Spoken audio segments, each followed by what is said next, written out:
Selamat datang. Cepet banget Kak Yos ngelihat jari gue langsung bergerak.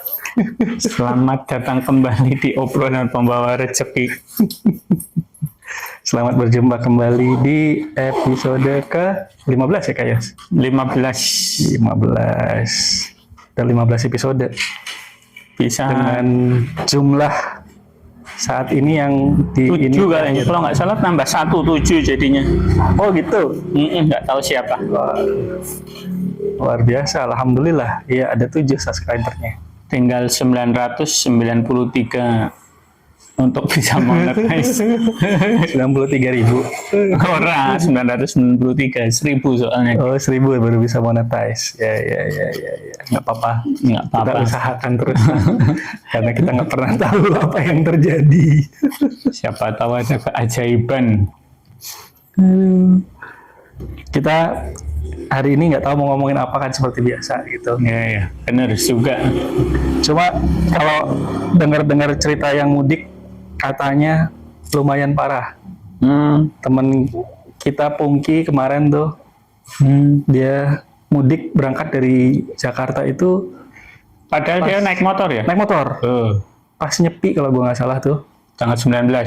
Pas nyepi itu tanggal 19 dia berangkat. Dia naik motor dari sini mau ke Kuningan Cirebon sana. Itu dia berangkat habis maghrib, lepas maghrib 6:30 kalau gue nggak salah gitu, karena sekalian tutup toko, gue ingat waktu itu. Dia berangkat dan sampai di Kuningan itu jam 9:30. 9:30 pagi. Sahur di Subang. 12 jam lebih ya? Iya, sahur di Subang. Gila. Padahal naik motor. 15 jam naik motor padahal. Itu mungkin karena sempat ada gosip kalau waktu itu kan apakah Lebaran jadi mundur ke hari Jumat, sempat ada kemungkinan itu soalnya, seingat gue. Jadi karena sidang isbatnya dimajuin ke hari Jumat gitu kan, di hari Kamis kalau nggak salah sidang isbatnya dimajuin gitu kan, takutnya Jumat Lebaran gitu, makanya mungkin langsung semua orang pada wah gitu kan, kedubrakan berangkat gitu mungkin. Tuh gue kagum sama teman-teman yang tiap tahun mudik gitu. Apapun yang dilakukan gue terus terang gue kagum gitu. Walaupun mungkin di dalam berita-beritanya yang di tol itu nggak kedengeran kayaknya deh. Itu juga kok macet 15 kiloan kalau nggak salah MBZ. Oh iya, gue dengar tuh MBZ 15 kilo itu. Ya gimana lah ya, kalau yang kayak gitu-gitu sulit lah untuk apalagi kalau lonjakan gitu kan. Buncing mau kemana? Buncing nggak tahu ini keluar ya. Buncing jangan keluar. Buncing mungkin mau pup kali. Dia pupnya di dalam. Kali ini kita kembali diinterupsi dengan adanya kelakuan kucing. Buncing please, jangan keluar dong, aku takut deh. Itu atau dia takutnya ini cemburu nih loh sama si Tesi. Si Tesi itu ini dari kemarin tuh si Buncing keluar terus ke arah kanan gitu. Nggak tahu ngendus tanaman doang. Iya. Nggak tahu mau ngapain. Nah, udah turunannya Tesi, jangan di atas pangkuan. Tesi ini kemarin dikasih nama di episode 13 ya kalau nggak salah ya. Kita recording episode 13 12 ya? 12 ya, kayaknya 12. Gara-garanya dia sebenarnya lucu tapi kelakuannya nyebelin. Kayak Tesi, suka kayak Sri Mulat. Suka mau jadi enggak. Tinggal dikasihin batu akik doang. Banyak yang bilang gitu, batu akiknya mana gitu. Tahu namanya Tesi. Ya buat teman-teman yang mungkin lahiran tahun berapa 90-an ya, nggak tahu. 80-an lah Ki. Enggak, yang nggak terlalu tahu tuh berarti 90-an ke atas ya. Lahiran 90-an ke atas pasti nggak tahu tuh yang namanya Sri Mulat, Asmuni, Resi, Timbul tuh. Apalagi yang lebih tua lagi kayak Gepeng. Gepeng tuh bener tuh. Gepeng terus siapa lagi ya? Ya banyak lah dulu itu. Gepeng, Tarsan. Oh ya kan? Tarsan. Gepeng, Tarsan. Nunung. Nunung tuh rada baru dikit tuh kalau nggak salah gua. Cucu dulu tuh. Oh ya Cucu. Cucu sama satu lagi Pink Slamet. Emang pernah main? Bing Slamet tuh dulu termasuk ini loh. Apa namanya? Masa sih? Bing Slamet yang bapaknya ya. Iya. Emang pernah ya? Dulu main film lucu-lucuan juga dia. Iya pasti. Karena zaman dulu ininya apa ya? Skill artis zaman dulu itu banyak gitu ya. Selain ngelawak, MC, iya ya. Terus nyanyi. Luas ya mereka zaman dulu tuh nggak spesifik cuma bintang film gitu. Dia harus bisa kalau tampil di variety show harus bisa ngapain juga gitu kan. Bisa MC gitu kan. Bener. Zaman dulu variety show yang terkenal itu Aneka Ria Safari. SAFARI Safari. Oke lagi. Sama kalau yang agak ke abri-abrian ada ini Kamera Ria. Oh iya Kamera Ria. Kamera Ria. Sama kalau hari Minggu gue biasa nungguin ini Ria Jenaka. Bener Ria Jenaka. Ateng Iskak gitu kan. Itu habis unyil biasanya. Iya biasanya habis unyil tuh udah mendekati siang. Terus habis itu dari gelanggang ke gelanggang. Itu buat teman-teman yang nggak tahu apaan sih yang diomongin itu acara dulu di Indonesia cuma ada satu stasiun TV namanya TVRI. Yang sekarang masih ada TVRI.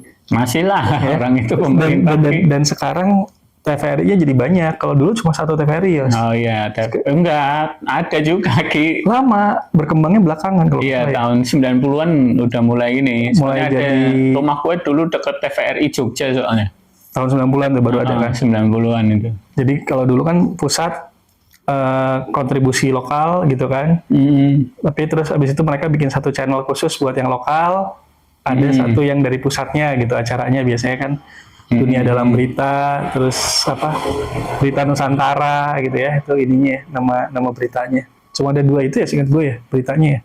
Jam 7 sama jam 9 kan. Ya terus ini yang gue sebelin kalau biasanya kan ada kartun tuh kalau minggu. Tahu-tahu jadi pertandingan tinju. Iya, banget tuh emang tuh. Semingguan nungguin kan tahu-tahunya jadi tinju, capek banget gua. Mungkin itu yang bikin gua sekarang juga nggak suka sama olahraga tinju itu salah satu itu tuh. Gua kesel. Zaman dulu tiap kali nonton kartun malah orang jadi tinju gitu kan. Udah gitu nungguin main eventnya lama banget kan dulu. Biasanya pasti ada beberapa short eventnya, ada beberapa dulu.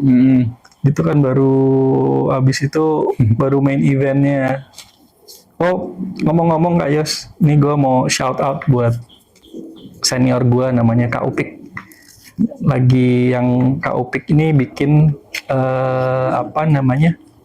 bikin film animasi.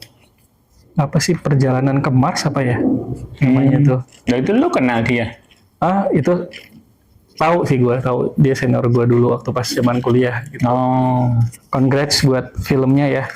Nih hari ini pas kita rekaman sebagian dari teman-teman alumni Trisakti gue lagi nonton nih Nomad di XX1 yang di Epicentrum gitu kebetulan bareng-bareng nih mereka ada yang sama ponakannya, ada yang sama anaknya gitu mereka pada Nomad di sana. Thank you Kakak Upi. Kemarin sebenarnya waktu Sabtu lalu sebelum Lebaran itu, sebelum Sabtu yang Lebaran, gue sebenarnya sempat diajakin juga pas premiernya. Ada 2 tiket kelebihan kebetulan. Gue diajakin buat ikut nonton, cuma kebetulan lagi nggak bisa karena ada urusan lain gitu kan. Gitu. Luar biasa nih. Gue menurut gue nih salah satu apa namanya Indonesia mulai bikin animasi anak itu menyenangkan menurut gue. Kayak Jumbo gitu ya. Itu kan udah terbukti bagus gitu kan. Ya mudah-mudahan ini juga hasilnya bagus kayak Jumbo gitu deh. Jadinya industri filmnya di Indonesia lebih beragam lah, nggak kayak apa namanya film horor terus gitu kan. Sekarang kan kebanyakan semuanya film horor gitu. Walaupun walaupun itu memang yang paling menarik penonton ya. Gue salah satu kebiasaan gue gitu ya, kalau sebelum berangkat ke toko, gue tuh nonton Netflix satu film horor Indonesia. Karena banyak banget, nggak habis kayaknya film horornya udah gue tandain. Nongol lagi di Netflix, nongol lagi ada film horor, ada lagi di film horor, ada lagi di film horor. Ngomong-ngomong gitu ya, dulu pernah tercetus ide, gimana kalau gua bikin review film tapi film yang jelek, bintangnya yang komentarnya yang jelek banget gitu ya. Terus ternyata nggak kuat gua. Ternyata nonton satu film jelek gua nggak kuat. Aduh ya ampun. Baiklah, kenapa ini tidak jadi lahan gitu ya, karena emang menyiksa melakukannya. Menyiksa, bener-bener menyiksa. Mungkin ini bisa dijadiin metode penyiksaan buat interogasi. Tapi ada sih di Twitter tuh ada yang membahas tentang emang khusus film jelek gitu. Ada sih memang. Gue sih salut ya sama mereka yang mau. Gitu. Gue kadang-kadang kalau salah nge-save film gitu kan kalau di Netflix kan kadang-kadang juga film lo nggak pernah bisa tahu gitu ya bagus apa enggaknya gitu kan, sesuai selera lo apa enggaknya. Walaupun lo udah baca reviewnya, kayak reviewnya menarik nih, gitu kan. Gue kadang-kadang baru seperempat nonton, terus gue kayak ngomong gini, ini kenapa gue tadi tandain, kenapa gue tonton ya? Ya Allah, gue juga kepengen nonton yang film-film horor yang gue nggak tahu ini apa gitu ya. Cuma cuman sebatas ini doang, gue cuman sebatas ntar ditonton gitu doang, udah habis itu nggak gue tonton. Gue belakangan ini gue ngeliat film horor tadi pagi kalau nggak salah kemarin ya, gue nonton salah satu film horor yang main tuh Titi Kamal sama Christian Sugiono. Bukan. Hah? Tapi bintang film jadul kan, ya. Enggak. Si Geti Ireng kan, bukan ya? Iya, Geti Ireng. Iya, gue juga cuman baru nonton berapa menit doang, belum gue terusin. Kenapa itu? Iya, karena Christian Sugiono itu sama suaminya. Iya. Lupa sih. Karena gue nonton sampai selesai. Gitu. Menurut gue, secara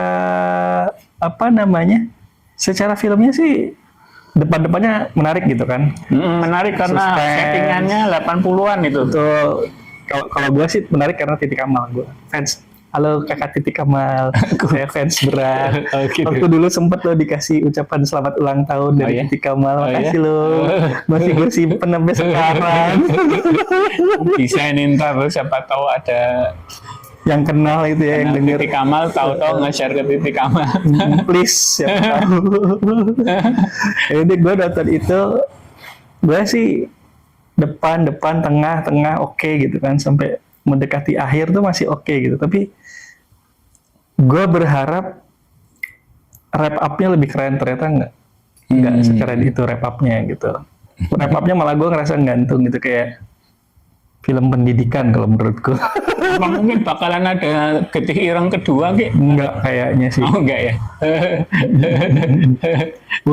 bukan gue bilang karena ini jelek, tapi kalau dari plotnya kayaknya enggak. Gitu. Bukan open plot gitu loh. Kalau kayak apa tuh namanya? Filmnya Kimo tuh. Abadi Nanjaya, lu nonton belum? Nah, itu kan berasa tuh di endingnya ada open twist buat plot seri berikutnya. Gitu. Ya, yang gitu. di Jakarta itu. Betul, ada ya, kemungkinan. maaf kalau spoiler ya.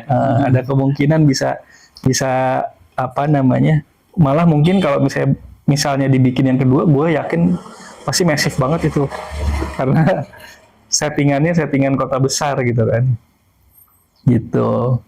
Itu apa namanya, menurut gue, shout out buat Kimo, teman saya. Ini kenal ini. Jadi kenal kalau ini, gitu. Kimo kalau bikin film darahnya banyak. Ya emang terkenalnya ini kan, Iya. yang agak gore-gore begitu, slasher. Anita kalau nonton biasanya kadang-kadang kan suka suka diajakin juga kan nonton. Mau nonton nggak, ada tiket lebih nih gitu, diajak buat nonton premiernya gitu. Biasanya kalau nonton sama Anita nonton handphone, kalau nggak nengok ke belakang. Nah, kalau nengok ke belakang terus ada yang enggak? Iya juga. Tapi nih Ki, menurut lo film horor Indonesia yang paling favorit lo apa? Film horor Indonesia paling favorit. Wah, sulit nih. Shout out buat Insania, love you. Gue juga pengen ikut-ikutan shout out. Silakan kembali lagi ke film horor. Film horor, kalau gue nggak tahu ya, kalau film horor mungkin gue masih belum tahu. Yang memorable apa gitu maksudnya? Kalau nggak favorit, memorable lah. Memorable apa ya? Gue saking banyak nonton film horor Indonesia sampai gue sendiri nggak inget apa aja yang udah gue tonton, terus terang. Tapi kalau film Indonesia, kalau dari gue gitu ya, film Indonesia secara general semuanya yang paling memorable itu gue Sahur Sepuh kalau gue. Anjing, Sahur Sepuh. Karena ya, gue juga nonton gitu. Ada burung Raja Wali. Nah itu. Terus ada raksasanya yang kakinya gede banget. Nah itu Ki, setelah ditonton lagi ternyata kok jelek ya. Betul. Iya benar Ki. Gue sih gue juga nggak menafikan bahwa efeknya zaman dulu tuh ternyata saks banget gitu. Tapi pada masanya itu gue bisa berfantasi sampai nggak karu-karuan karena lihat itu gitu kan. Burung yang gede gitu kan, burung Raja Wali raksasa. Itu meskipun cuman kelihatan itunya doang kan, kakinya doang kan Ki. Yang raksasanya. Kalau burungnya burungnya kelihatan dinaikin soalnya. Oh. Tapi yang dia kan konsepnya itu kan si Sahur Sepuh, seingat gua nih ya, si rajanya itu siapa sih namanya, gue lupa deh rajanya. Gak inget gue juga apa. Nah dia itu titisan Dewa Wisnu, dan Dewa Wisnu itu bisa ada yang namanya Tripitaka apa gitu ya. Jadi dia berubah menjadi raksasa yang bisa ngelilingin bumi hanya dengan 3 langkah. Triwikrama kalau nggak salah, bukan Tripitaka, Triwikrama. Iyalah apa tolong dibenerin ya teman-teman. Kalau gue salah gitu, tolong tulis di komen. Sama jangan lupa untuk like, subscribe, sama nyalain lonceng. Bener. Terus share ke Titik Kamal, siapa tahu sama Neng Sani itu. Mereka denger. Ini dari mana mulutnya? Cemong, buncing. Nah, maaf ya terganggu lagi. Ya, jadi secara konsepnya itu dia bisa jadi raksasa yang bisa ngelilingin bumi hanya dengan 3 langkah gitu kan. Makanya gede banget tuh. Jadi begitu waktu di syuting ada orang sama kalau di syuting gedenya lebih gampang gitu ya, karena kan kelihatan dibikin dari angle-nya dari low angle, terus habis itu pakai props kecil-kecil itu masih bisa kelihatan kayak raksasa gitu kan. Tapi yang waktu dia ada satu scene yang orang itu mau ngomong ke raksasanya gitu kan, ada di bawah kakinya. Itu kakinya kelihatan kayak plastik gitu. Nah, jadi satu skrip itu isinya plastik gede, orang sama plastik sama ada orang kecil gitu di samping kakinya gitu. Gue yang gila kakinya gede banget, terus jelek banget ya, itu gue udah ngerasa itu jelek tuh. Tapi menurut gue itu gue bisa ngebayangin segede apa itu si raksasanya gitu. Makanya mungkin kayak perbandingannya antara kita sama semut hitam. Gitu. So, kayak itu yang menurut gue film Indonesia paling memorable. Kalau lo gimana Kayos? Gue jarang nonton film Indonesia sebenarnya ya. Cuman yang menurut gue bagus itu Jomblo yang asli, yang pertama. Oh iya. Itu meskipun soundnya jelek ya. kayak orang kumur-kumur gitu loh kalau dengerinnya. Terus film apa sih ya itu, ini kalau horor itu Jaga Pocong Ki. Jaga Pocong. Iya, di Netflix ada tuh, Ki. Si Acha Septriasa. Oh iya yang Itu dianterin maksudnya ya? twistnya itu beda gitu loh sama film-film horor Indonesia yang lain gitu. Itu yang dia nganterin pocongnya ke Pokoknya dia perawat, terus tahu-tahu dipanggil keluarganya. Oh iya gue pernah nonton itu juga kayaknya. Ternyata buat ini ya. Iya, tukeran. Itu menarik. Menarik karena Secara belum masalah pernah. emang keren sih itu. Iya, belum pernah kayaknya yang konsepnya begitu kalau film Indonesia itu. Tapi terus terang emang film Indonesia makin kesini horornya makin kreatif ya. Menurut gue, jadi nggak cuma yang saya takut-takutin karena orang mati dan sebagainya. Iya sih. Tapi mulai lebih kayak ada klinik-klinik yang lebih jauh gitu loh. Ya itu kayak tadi ternyata dipakai buat tukeran biar badannya jadi lebih muda lagi lah apa dan sebagainya yang kayak gitu-gitu tuh mulai banyak tuh gitu. Iya sih. Dan ngarangnya lebih menarik gitu menurut gua. Tapi emang kalau film horor terakhir itu yang gua tonton juga yang rada menarik itu judulnya Labinak. Labinak. Labinak Film itu. Indonesia. Film Indonesia. Oh, Kalau dibalik itu Labinak jadi kanibal. Oh. Jadi ceritanya tentang satu Film tahun berapa itu baru? Oh ya. Cult yang apa namanya? Cult yang makan manusia supaya tetap awet muda. Gitu. Bahkan cult itu sampai saking cult itu gedenya nggak gede sih, tertutup sih dia. Emang cultnya tertutup, eksklusif, tapi jadinya duitnya banyak banget gitu. Karena mereka hidupnya lama, jadi udah bisa ngumpulin duit banyak, punya jadi kayak yayasan eksklusif apa segala macam yang kayak gitu-gitu gitu loh. Kayak konsepnya sedikit kayak New World Order itu, NWO gitu kan, kumpulan manusia yang menginikan pemerintahan dan sebagainya gitu. Iya sih, dari cerita emang beda ya. Betul. Nggak kayak ini horor-horor biasa ya. Walaupun dulu juga beranak dalam kubur gitu kan. Nah itu, gue sebenarnya yang zaman kecil gue nggak pernah nonton film Indonesia ya. Paling Saur Sepuh sama ini yang horor itu apa sih? Mak Lampir itu. Misteri Gunung Merapi. Itu kan ada filmnya juga. Ya. Itu menarik juga itu, bagus juga. Karena di zaman tahun 80-an, 90-an udah mulai horor itu udah mulai ada yang adegan vulgarnya. Ya benar sih, mulai adegan vulgar. Zaman itu ada siapa? Yuriko Prastika. Gue aja udah gak inget tuh. Masih inget lagi. Jadi kurang-kurang begitu nonton film Indonesia yang 80-an. Tapi gua nonton siapa? Beranak dalam kubur itu, beranak dalam yang mukanya kayak mbah-mbah tapi kecil itu apa? Oh, itu Bayi Ajaib. Oh, Bayi Ajaib. Oh, kok salah berarti. Gua nonton yang Bayi Ajaib. Bayi Ajaib.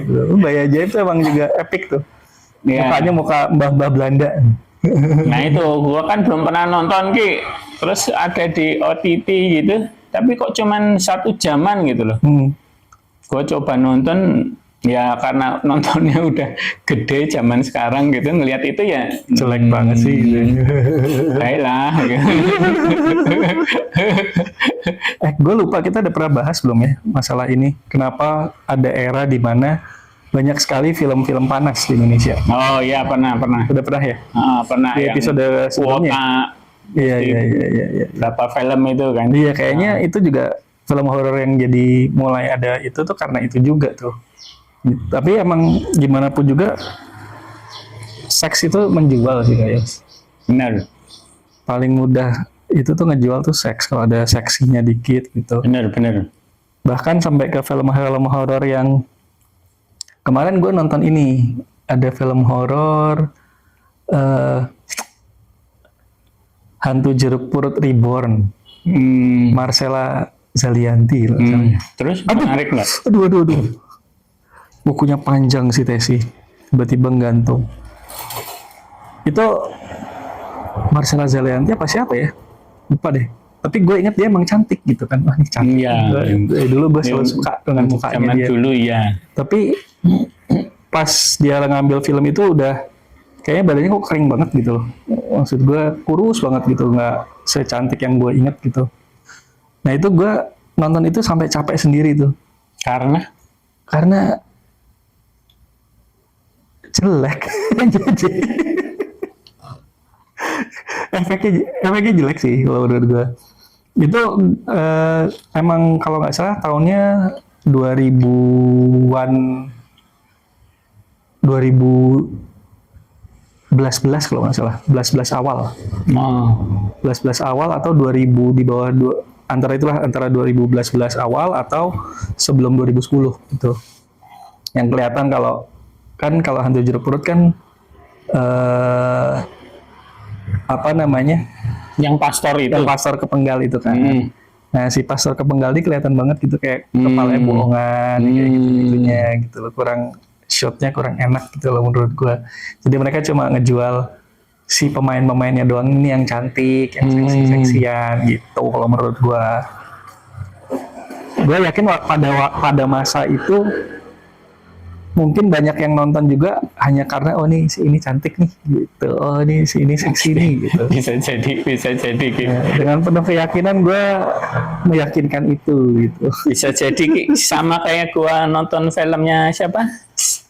Iskak siapa? Yang itu apa? Yang band itu Boyowis band itu.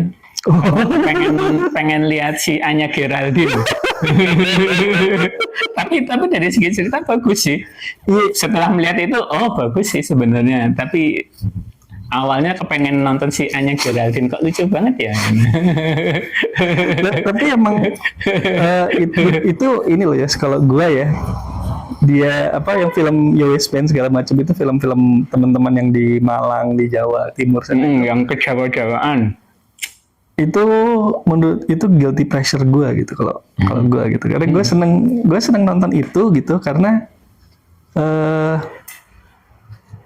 ya gue ngerti bahasa Jawa gitu kan, dan bercandaannya pun gue ngerti gitu kan.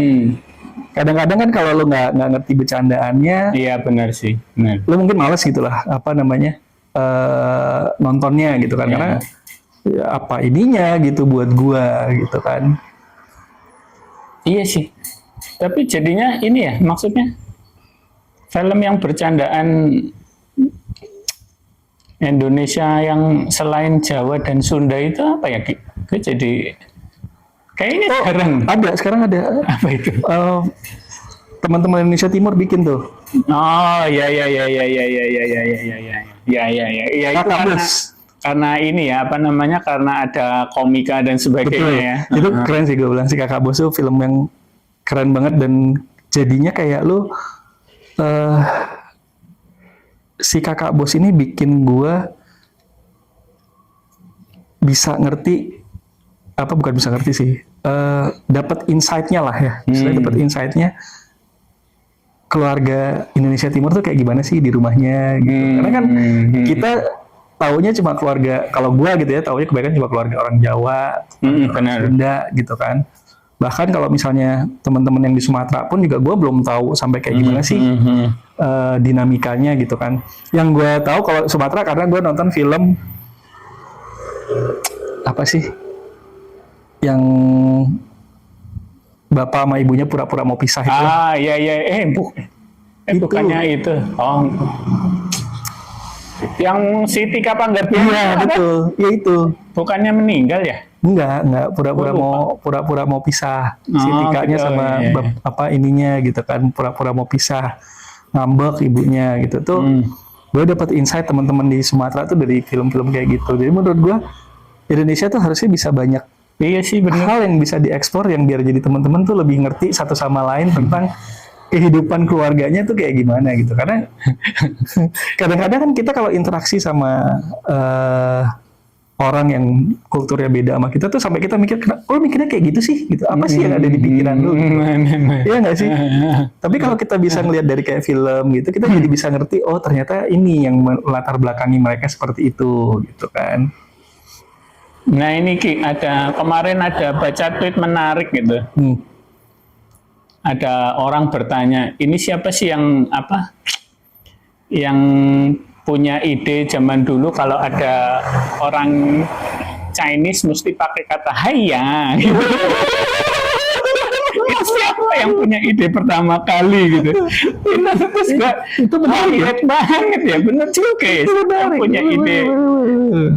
Tapi terus ada yang nge-reply kalau haya itu emang ada, emang beneran apa kayak semacam ungkapan ekspresi keterkejutan lah atau apa gitu-gitu loh. Oh gitu.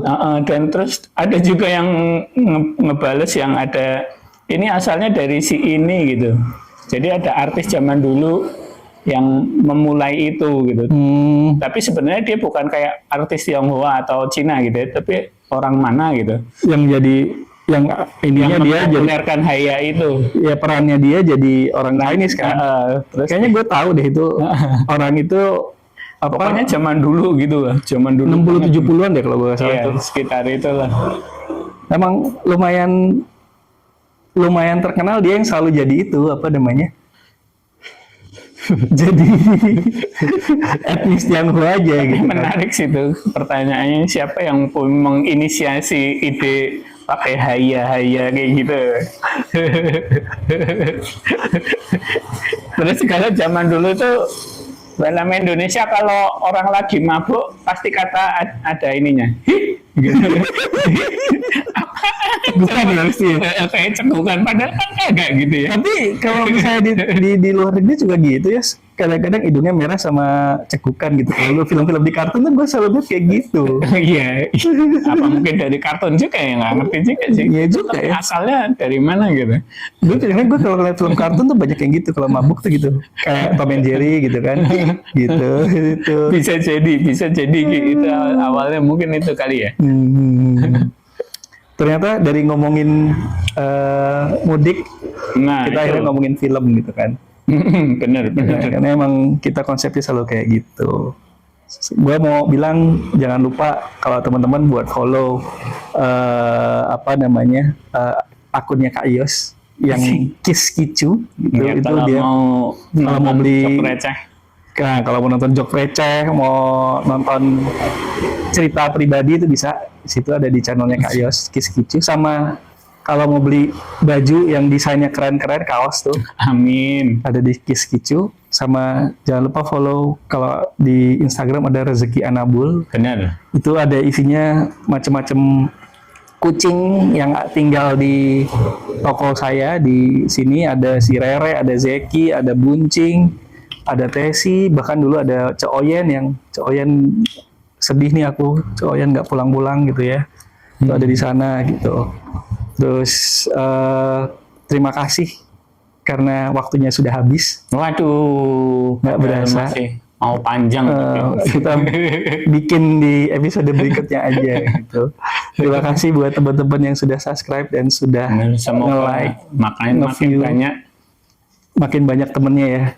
Jangan Jadi lupa kita di-share. bisa beli kamera, siapa tahu kita bisa on cam. Nah, mungkin nggak usah kamera dulu. Kayaknya yang kamera dulu ya, kayaknya lebih keren ya, lebih enak ya. Habis kamera pelan-pelan kita bikin studio kecil gitu Kak Yes. Bisa. Amin. Suaranya lebih Amin, kedap. bener, gitu. lebih kedap. Amin. Nggak banyak suara mobil lewat gitu. Dan kalau misalnya mau ada bintang tamu satu lagi, suaranya Kita jadi bingung. bener. Kita nggak bingung ini cuma 2 mic-nya gimana caranya gitu.